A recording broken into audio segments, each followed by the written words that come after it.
Hello प्यारे साथियों, कैसे हैं आप सभी। आप सभी अच्छे होंगे और अपनी पढ़ाई भी अच्छे से कर रहे होंगे, क्योंकि बहुत सारे बच्चों का एसएससी जीडी का एग्जाम है, तो उसके लिए आप अच्छे से प्रिपरेशन कर रहे होंगे।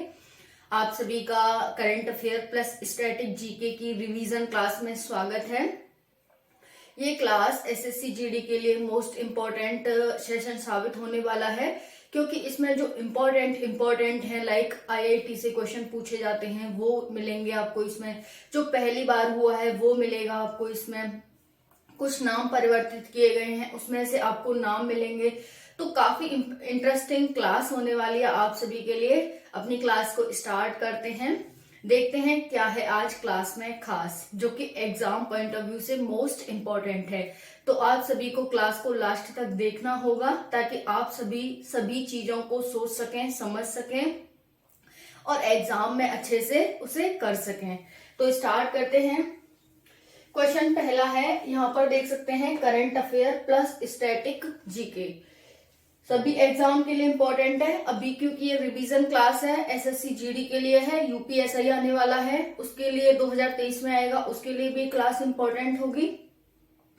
यूपी कांस्टेबल हो गया और अदर एग्जाम जिनमें current affair plus static GK पूछा जाता है, सभी में पूछा जाता है करंट अफेयर और स्टैटिक जीके, तो सभी के लिए क्लास इंपॉर्टेंट होने वाली है। तो हम क्लास को स्टार्ट करते हैं। क्वेश्चन फर्स्ट है, भारत का पहला डार्क नाइट स्काई रिवर किस राज्य यूटी में स्थापित किया गया है। भारत का पहला डार्क नाइट क्या है, पहला है, और क्या है डार्क नाइट स्काई रिजर्व, यानी कि स्काई रिजर्व है ये, किस राज्य और यूटी में स्थापित किया गया है, आपसे ये क्वेश्चन पूछ रहा है। तो क्योंकि आप देखो एग्जाम चल ही रहे हैं, तो जिसका भी एग्जाम आज हुआ है, कल होगा, परसों होगा, तो सभी को पता होना चाहिए, क्योंकि करंट अफेयर से रिलेटेड है और क्योंकि पहला है तो इम्पोर्टेंट है। तो आप सभी बता सकते हैं कि इसका आंसर क्या होगा। ठीक है, तो इसका आंसर क्या है, लद्दाख। लद्दाख में भारत का पहला डार्क नाइट स्काई रिजर्व खोला गया है। अब लद्दाख क्या राज्य है या यूटी है, तो लद्दाख एक यूटी है। वर्तमान में भारत में 8 यूटी और 28 राज्य हैं, इतना आप सभी को पता होना चाहिए। नेक्स्ट है, समुद्र की लहरों से बिजली उत्पन्न करने के लिए सिंधुजा को किसने विकसित किया है। क्या समुद्र की जो लहर होती हैं, जैसे ये कोई समुद्र है, हालांकि हम समुद्र की सीमा को निर्धारण नहीं कर सकते हैं, समुद्र बहुत बड़े लेवल पर पानी होता है, उसे हम समुद्र कहते हैं। तो सपोज दैट ये समुद्र है और इसमें ये लहरें चल रही हैं, ये क्या चल रही हैं, लहरें चल रही हैं। तो इन लहरों से बिजली उत्पन्न करने के लिए एक एप्लीकेशन जिसका नाम सिंधुजा है, उसको किसने विकसित किया है। तो ये तो कोई टेक्नोलॉजी वाला संस्थान ही कर सकता है, और टेक्नोलॉजी वाला संस्थान कौन सा होता है, आईआईटी। तो अब आईआईटी में है, तो आईआईटी कौन सा है, आईआईटी दिल्ली है, आईआईटी रुड़की है, आईआईटी गुवाहाटी है, या आईआईटी मद्रास है, आईआईटी हैदराबाद, आईआईटी और बेंगलुरु, तो बहुत सारी आईआईटी हैं। तो इसमें से कौन सा है, अब वो बताना है आपको। तो ये आईआईटी मद्रास है। तो आईआईटी मद्रास ने क्या किया है, आईआईटी मद्रास ने समुद्र की लहरों से बिजली उत्पन्न करने के लिए सिंधुजा को विकसित किया है। तो ये समुद्र है, इसमें ये पानी है, पानी पर लहरें चल रही हैं, लहरों से बिजली कौन उत्पन्न करेगा, तो आईआईटी मद्रास करेगा। ठीक है, तो यहाँ पर ये हमारे लिए इंपॉर्टेंट हो जाता है। अब नेक्स्ट क्वेश्चन है, भारत का पहला 3D प्रिंटेड कृत्रिम कॉर्निया किस आईआईटी द्वारा विकसित किया गया है। भारत का पहला, ठीक है, पहला हो गया 3D में आपने इमेजेस देखी होंगी किस तरह होती हैं। 3D में हमें होता है कि ऐसा लगता है कि ये मूर्ति हमारे सामने साक्षात ही बैठी है, उसे हम 3D कहते हैं। तो भारत का पहला 3D प्रिंटेड कृत्रिम कॉर्निया, कृत्रिम का मतलब होता है जिसे मानव ने बनाया हो। नेचुरल क्या होता है, जिसे भगवान ने बनाया हो, जो स्वतः ही बना हो। लेकिन कृत्रिम यानी आर्टिफिशियल वो होता है जिसे मानव ने बनाया हो। तो ये मानव के द्वारा कॉर्निया, आंख की होती है पुतली के पीछे, तो उसे कॉर्निया किस आईआईटी द्वारा विकसित किया गया है।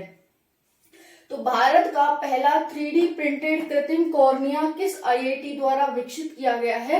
ये किया गया है आईआईटी हैदराबाद। अब आईआईटी हैदराबाद कहाँ है? तो ये तेलंगाना में, तेलंगाना की राजधानी है हैदराबाद, तो आईआईटी हैदराबाद तेलंगाना में, ये आपको पता होना चाहिए। तो भारत का पहला 3D प्रिंटेड कृत्रिम कॉर्निया किस आईआईटी द्वारा विकसित किया गया है? आईआईटी हैदराबाद। नेक्स्ट है, किस आईआईटी द्वारा दिल्ली में जल भराव की समस्या से निपटने के लिए अब प्रहरी ऐप, क्या है? अब प्रहरी ऐप लॉन्च किया है। तो या तो आपसे को एग्जामिनर क्या पूछेगा, अब प्रहरी ऐप किस आईआईटी द्वारा विकसित किया गया है, या फिर अब प्रहरी ऐप का उद्देश्य क्या है? जल भराव की समस्या को दूर करना, सड़क की समस्या को दूर करना, जो मानव में द्वंद्व होता है उसको दूर करना, या फिर बिजली की समस्या को दूर करना। तो आपसे ऐसे 4 ऑप्शन देके पूछ सकता है, तो आप बता सकते हैं कि जो अब प्रहरी ऐप है उसको आईआईटी दिल्ली के द्वारा विकसित किया गया है, और जल भराव की समस्या यानी कि जल कहीं भरा हुआ है उस समस्या से निपटने के लिए आप जाते हैं कहीं और आपको उस रोड पर जल भरा मिलता है, ठीक है, आप अपना व्हीकल नहीं निकाल पाते, आप उसमें से नहीं क्रॉस कर पाते हैं, तो उसका फोटो आप खींचें उस ऐप के माध्यम से, जो अब प्रहरी ऐप है इसके माध्यम से उस पानी का फोटो खींचें और इस ऐप पे अपलोड कर दें।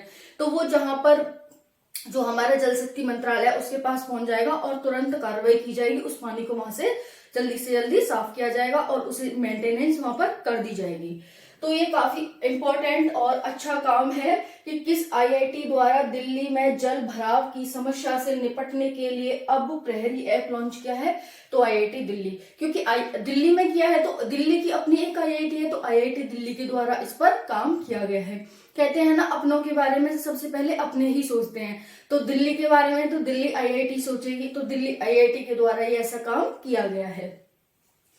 नेक्स्ट है, अटल इनोवेशन मिशन में लगातार तीसरी बार किस आईआईटी ने टॉप किया है?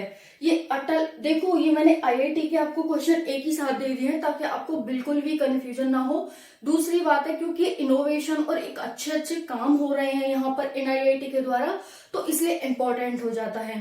तो पहली बात तो मैंने एक ही पास दे दिए हैं, दूसरी बात है कि ये मोस्ट इंपॉर्टेंट क्वेश्चन है, इसलिए आपको ये पढ़ने चाहिए, कंफ्यूजन भी नहीं होगी, क्योंकि मैंने एक ही पास दे दिए हैं। आप एक ही साथ इनको ध्यान रख करके, ठीक है, सामने रख करके माइंड में सेट करें कि ये काम इस आईआईटी ने किया है और ये काम इस आईआईटी ने किया है, ताकि आपको बिल्कुल भी कंफ्यूजन ना हो, ठीक है। तो इसकी पीडीएफ भी आपको मिल जाएगी, टेलीग्राम पर ज्वाइन कर लेना। अटल इनोवेशन मिशन में लगातार तीसरी बार किस आईआईटी ने टॉप किया है? किसमें? अटल इनोवेशन मिशन में। तो ये आप बता सकते हैं किस आईआईटी ने टॉप किया है? आईआईटी मद्रास ने ही तीसरी बार लगातार टॉप किया है। किसने? आईआईटी मद्रास ने। तो आईआईटी मद्रास ने समुद्र की लहरों से बिजली उत्पन्न करने के लिए सिंधुजा ऐप को विकसित किया, सिंधुजा मशीन को विकसित किया है। वहीं पर अटल इनोवेशन मिशन में लगातार तीसरी बार आईआईटी मद्रास ने ही टॉप किया है।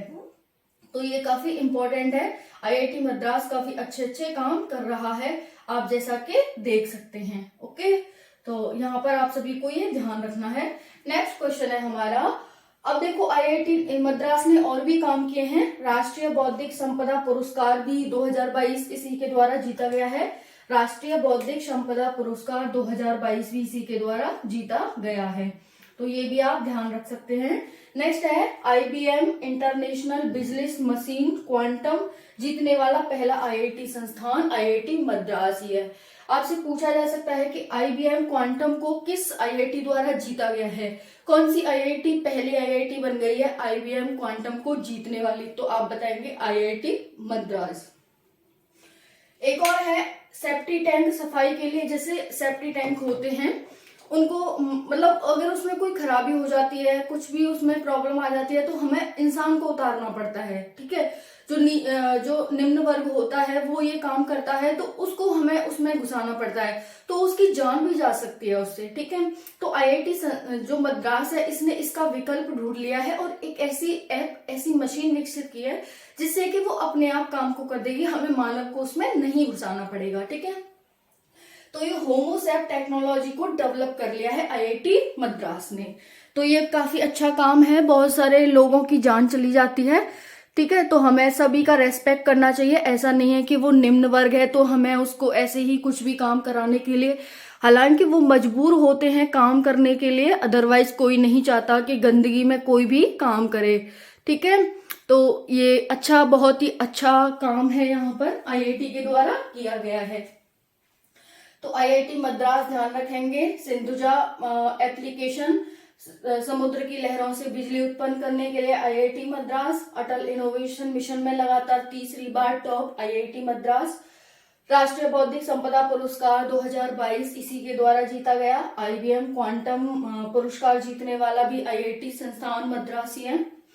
फिर सेप्टी टैंक सफाई के लिए एक ऐप डेवलप किया है जिसका नाम है होमोशेयर टेक्नोलॉजी डेवलप। ठीक है, तो ये इंपॉर्टेंट है। नेक्स्ट क्वेश्चन है, बीएलओ डिटेक्टर द्वारा सांस आधारित कैंसर का पता लगाने वाला उपकरण किसने विकसित किया है?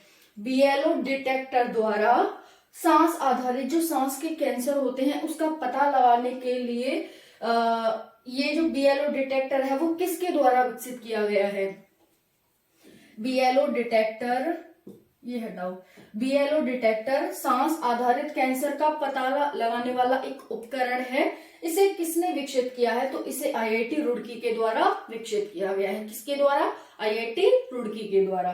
तो ध्यान रखेंगे आप, कंफ्यूजन बिल्कुल नहीं होना, इसीलिए मैंने एक साथ सारे आईआईटी के द्वारा जो भी कार्य किए गए हैं वो आपको दे दिए हैं। नेक्स्ट है, राजीव गांधी ग्रामीण ओलंपिक खेल कहाँ आयोजित किए गए? राजीव गांधी ग्रामीण ओलंपिक खेल कहाँ आयोजित किए गए? तो ये राजस्थान में, ये राजस्थान में आयोजित किए जाते हैं राजस्थान के द्वारा। तो आप ध्यान रखेंगे इसे, राजीव गांधी ग्रामीण ओलंपिक खेल। इसका शुभंकर क्या था? तो शुभंकर इसका शेरू था। शुभंकर आपसे पूछा जा सकता है, या फिर कहाँ आयोजित किए जाते हैं ये पूछा जा सकता है, तो आप बताएंगे राजस्थान में। नेक्स्ट है, मुख्यमंत्री उद्यमी खिलाड़ी उन्नयन योजना किसने चलाई है? मुख्यमंत्री उद्यमी खिलाड़ी उन्नयन योजना किसने चलाई है? तो ये उत्तराखंड के द्वारा चलाई गई है। मुख्यमंत्री उद्यमी खिलाड़ी उन्नयन योजना किसने चलाई है? तो उत्तराखंड के द्वारा चलाई गई है। नेक्स्ट है, 31वां सरस्वती सम्मान 2021 से किसे सम्मानित किया गया है? अभी 22वां नहीं मिला है, यहाँ पर आप 31वां देख सकते हैं। तो 31वां 2021 से किसे सम्मानित किया गया है? तो ये हो जाएगा रामदास मिश्र को। किसे? रामदास मिश्र को। इनकी पुस्तक है मैं तो यहाँ हूं के लिए इन्हें सम्मानित किया गया है। तो 31वां जो सरस्वती सम्मान है वो काफी इंपॉर्टेंट हो जाता है। रामदास मिश्र पुस्तक मैं तो यहाँ हूं, इसके लिए इन्हें सम्मानित किया गया है। अब नेक्स्ट क्वेश्चन देखते हैं। हमारा नेक्स्ट क्वेश्चन है, मोपा हवाई अड्डे का नाम बदल करके क्या कर दिया है? किसका? मोपा हवाई अड्डे का नाम बदल कर क्या कर दिया है? तो मोपा हवाई अड्डे का नाम, देखो बहुत सारे नाम 2022 में बदले गए, जैसे कि औरंगाबाद का, उस्मानाबाद का, ठीक है, और चंडीगढ़ इंटरनेशनल हवाई अड्डा हो गया, झांसी लक्ष्मीबाई का हवाई अड्डा हो गया, झांसी लक्ष्मीबाई स्टेशन हो गया। तो इन बहुत सारे नाम बदले गए हैं, उसी में से एक नाम है मोपा हवाई अड्डे का नाम बदल करके क्या कर दिया है। मैंने कल की क्लास में जितने भी नाम चेंज किए गए हैं वो सारे नाम कराए हैं, आप उस क्लास को जाकर के देख सकते हैं। मैं इसके कमेंट सेशन में उसको पिन भी कर दूंगी, तो आप वहां जाकर देख सकते हैं। तो मोपा हवाई अड्डे का नाम बदल करके क्या कर दिया है? इसका नाम मनोहर पर्रिकर हवाई अड्डा कर दिया है। मनोहर पर्रिकर हवाई अड्डा कर दिया है, जो कि गोवा में स्थित है। और जो मनोहर पर्रिकर हैं वो गोवा के पूर्व सीएम थे, यानी मुख्यमंत्री थे। तो इन्हीं के नाम पर इसका नाम रख दिया गया है। नेक्स्ट है, नीति आयोग की तर्ज पर किस राज्य ने एक थिंक टैंक का निर्माण किया है? ये काफी इंपॉर्टेंट क्वेश्चन है। देखो इसे डबल मार्क कर लेना, ठीक है, स्टार कर लेना। इस क्वेश्चन को पूछा जा सकता है आपसे। नीति आयोग जो पूरे भारत के लिए कार्य करता है, एक सेंट्रल थिंक टैंक है, लेकिन किसी राज्य ने स्टेट थिंक टैंक को, पहला राज्य है जिसने विकसित किया है, उसका नाम क्या है? उसका नाम महाराष्ट्र है। तो नीति आयोग की तर्ज पर एक अपना थिंक टैंक किसने विकसित किया है? तो महाराष्ट्र ने। ठीक है। और महाराष्ट्र के ही भारत अब तक के भारत के सबसे युवा विधानसभा स्पीकर बने हैं। उनका नाम क्या है? तो राहुल नार्वेकर उनका नाम है। नीति आयोग की तर्ज पर किस राज्य ने थिंक टैंक का निर्माण किया? महाराष्ट्र ने। युवा विधानसभा अध्यक्ष या स्पीकर कौन बन गए हैं? तो ये बन गए हैं राहुल नार्वेकर, जो कि महाराष्ट्र से ही हैं। तो आपसे पूछा जा सकता है कि भारत के सबसे युवा विधानसभा स्पीकर कौन बन गए हैं? तो राहुल नार्वेकर। या फिर किस राज्य से हैं, ये पूछा जा सकता है, तो महाराष्ट्र से। नेक्स्ट है विकलांग कल्याण का स्वतंत्र विभाग बनाने वाला। देखो, विकलांग विभाग, जो विकलांग कल्याण के लिए एक स्वतंत्र विभाग बनाने वाला भारत का पहला राज्य कौन बन गया है? मोस्ट इंपॉर्टेंट क्वेश्चन हो जाता है। विकलांग कल्याण का स्वतंत्र विभाग बनाने वाला। देखो, होता क्या है कि जब हम किसी चीज को एक सेपरेट कर देते हैं तो हम उस पर अलग से ध्यान दे पाते हैं, अच्छे से ध्यान दे पाते हैं। लेकिन जब भेड़चाल चलता रहता है सभी में, अब देखो जैसे महिलाएं पुरुष हैं, महिलाओं की अलग समस्या है, पुरुषों की अलग समस्या है, लेकिन जब हम दोनों को एक ही तरह से ट्रीट करेंगे तो ये कोई अच्छा काम नहीं है। हम उनकी समस्याओं को समाधान कभी नहीं खोज सकते हैं, चाहे 2 साल लग जाए, चाहे 4 साल लग जाए, चाहे 6 साल लग जाए, कभी हम उनकी समस्या का समाधान नहीं खोज सकते हैं। लेकिन जब हम सेपरेट करके एक एक अगर प्रॉब्लम पर ध्यान देंगे, मान लो कि एक प्रॉब्लम 1 साल में सॉल्व होती है तो वो एक प्रॉब्लम सॉल्व हो गई। अब आगे हमें दूसरी प्रॉब्लम पर ध्यान देना है, अगले साल हमें किसी दूसरी प्रॉब्लम को खोजना होगा और उसको समाधान करना होगा, उसको समाप्त करना होगा। तो ये होता है। तो इसीलिए ये अच्छा काम है कि जो विकलांग कल्याण विभाग है उसके लिए एक स्वतंत्र विभाग बनाया है। तो किसने बनाया है? ये भी महाराष्ट्र के द्वारा बनाया गया है। किसके द्वारा? महाराष्ट्र के द्वारा बनाया गया है। तो राहुल नार्वेकर ध्यान रखेंगे आप। यहाँ पर थिंक टैंक, नीति आयोग की तर्ज पर थिंक टैंक ध्यान रखेंगे महाराष्ट्र। और विकलांग कल्याण के लिए एक स्वतंत्र विभाग बनाने वाला महाराष्ट्र राज्य पहला राज्य बन गया है। नेक्स्ट है केवड़िया रेलवे स्टेशन का नाम बदलकर क्या कर दिया गया है? केवड़िया रेलवे स्टेशन का नाम बदल करके क्या कर दिया है? तो केवड़िया रेलवे स्टेशन का नाम बदल करके एकता नगर स्टेशन कर दिया है। क्या कर दिया है? एकता नगर स्टेशन, जो कि गुजरात में स्थित है। यहाँ आप देख सकते हैं।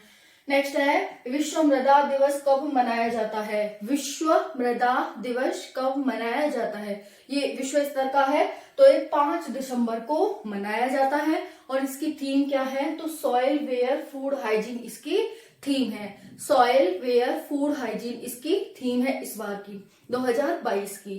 तो विश्व मृदा दिवस कब मनाया जाता है? 5 दिसंबर को। इस बार की थीम क्या है? Soil where food hygiene. Soil where food hygiene इस बार की थीम है। तो आप जब भी किसी चीज को याद करें तो उसे एकदम एकांत होके, शांत होके, माइंड को शांत करके 3 से 4 बार उसे रिपीट करें माइंड में, अपने आप वो आपको चीज याद हो जाएगी। ठीक है। तो जब भी आप याद करें तो ज्यादा से ज्यादा आप रिवीजन करें। रिवीजन से हमारे परमानेंट मेमोरी में चीजें शिफ्ट होती हैं। नेक्स्ट है अंतर्राष्ट्रीय चीता दिवस और वन्य जीव संरक्षण दिवस कब मनाया जाता है?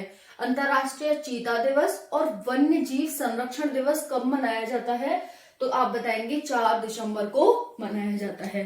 कि कब मनाया जाता है? 4 दिसंबर को मनाया जाता है। मोस्ट इंपॉर्टेंट क्वेश्चन हो जाता है हमारे लिए कि अंतर्राष्ट्रीय वन्य जीव संरक्षण दिवस और अंतर्राष्ट्रीय चीता दिवस कब मनाया जाता है? तो हो जाएगा हमारे पास 4 दिसंबर। अब नेक्स्ट क्वेश्चन है हमारा। नेक्स्ट क्वेश्चन है सितंबर 2022 में भारत में कहां से चीते लाए गए? सितंबर 2022 में भारत में कहां से चीते लाए गए? Answer is Namibia. कहां से? नामीबिया से। कितने चीते लाए गए? 8 चीते लाए गए, जिसमें 3 मेल और 5 फीमेल चीते थे। 3 मेल थे और 5 फीमेल थी। कहां पर लाए गए? तो भारत के कुनो नेशनल पार्क में लाए गए। तो कुनो नेशनल पार्क कहाँ स्थित है? ये इंपॉर्टेंट हो जाता है। इसी वजह से आपसे एग्जामिनर पूछ सकता है कि कुनो नेशनल पार्क कहाँ स्थित है, तो आप बताएंगे मध्य प्रदेश। तो नेक्स्ट पूछ सकता है कि नामीबिया से जो 8 चीते लाए गए हैं वो कहाँ लाए गए हैं, तो आप बताएंगे ये कुनो नेशनल पार्क में लाए गए हैं। कितने मेल हैं, कितने फीमेल हैं? तो 3 मेल हैं, 5 फीमेल हैं। कहाँ से लाए गए हैं? नामीबिया से लाए गए हैं। नामीबिया कहाँ पर स्थित है? किस महाद्वीप में स्थित है? तो ये अफ्रीका में स्थित है। कहाँ पर? अफ्रीका, अफ्रीका कॉन्टिनेंट है ना, उसमें स्थित है। नेक्स्ट है, न्यूयॉर्क फिल्म क्रिटिक्स सर्कल में सर्वश्रेष्ठ पुरस्कार किसने जीता? न्यूयॉर्क फिल्म क्रिटिक्स सर्कल में सर्वश्रेष्ठ पुरस्कार किसने जीता? तो आप बताएंगे। मूवी का नाम RRR है, मूवी का नाम RRR है, जो कि हमारे दक्षिण भारत की तमिल मूवी है। वहीं पर जो इसके डायरेक्टर हैं वो SS राजामौली हैं। SS राजामौली इसके क्या है? डायरेक्टर हैं। तो किसने जीता? RRR मूवी ने। और कौन से डायरेक्टर ने? तो SS राजामौली ने। तो ये साथियों इंपॉर्टेंट करंट अफेयर आप सभी के लिए, ठीक है। इसकी PDF आपको टेलीग्राम पर मिल जाएगी, ज्वाइन कर लेना। और कोई भी समस्या आ रही हो आपको किसी भी टॉपिक में, कोई टॉपिक समझ नहीं आ रहा हो जो हमारे SSC GD के सिलेबस में दे रखा है और आपको समझ नहीं आ रहा, तो मुझे मैसेज करना, मैं आपको उसका समस्या का समाधान जरूर ही कराऊंगी। तो ये वीडियो आपको कैसी लगी कमेंट सेक्शन में मुझे जरूर बताना। और मिलते हैं नेक्स्ट क्लास में, जो कि हमारी हिंदी की क्लास होगी। उसमें हम क्या करेंगे? तो उसमें हम मॉक टेस्ट करेंगे, यानी सभी से, जैसे विलोम शब्द से, पर्यायवाची से, सभी से एक एक दो क्वेश्चन हम उस क्लास में करने वाले हैं। तो आप सभी इस क्लास को जरूर देखना, जिससे कि आप अपना टेस्ट लगा सकें और अपनी तैयारी का भी पता कर सकें। तो मिलते हैं नेक्स्ट क्लास में। जय हिंद, जय भारत, बाय बाय।